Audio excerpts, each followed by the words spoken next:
Let's take a look at what happened to Linda beside me, a grandmother and former school employee who's now suing the Chilliwack School Board for silencing her in a meeting back in June. My name is Linda D'Armoni, and I'd like to speak to item 5.3 on the agenda. School Policy 131, Conflict of Interest, states a trustee must never use their position for personal benefit. Terry Westerby wants to bring forward a motion to put a new flagpole to fly the pride flag for the month of June. As a direct Excuse me.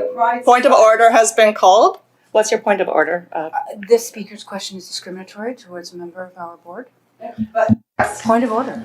Sorry, we don't call out individual trustees by name, and it's not a conflict of interest. There's no pecuniary conflict of interest. Sorry, you can speak to your own feelings about pride if you want to, but if you're going to continue to call out one of our individual trustees by name, you'll have to have a seat. So do you want to speak to the idea of having a board pride statement? You're more than welcome to continue. I would like to ask that. You'd have to press your button again.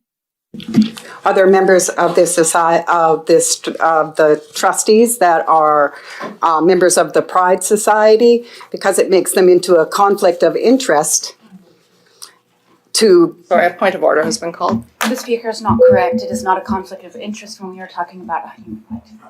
Thank you. We are talking about human right. There is not a conflict of interest in human right. Yeah. Sorry, the point of order is upheld. You do not have a point, there's no conflict of interest when you're talking about basic human rights. Thank you very much. Raising flags of special interest groups is a violation of the date of this of the duty of the state of neutrality as in section 15.1 of the Charter of Rights and Freedoms, point of order and upheld by the point of Supreme order has Court. been called. Sorry, can you trust? Basic human rights include reflection of basic human rights, and I don't feel there isn't a point to what you're saying. Well, we need to listen to the whole. I'm going to uphold the point of order. So it gay people and queer people are not a special interest. They're members of our society. Thank you. Non-governmental and special interest flags create segregation, discrimination, and discontent. Once again, that was a point of and order. when You they can are sit down now, flown please. Thank you.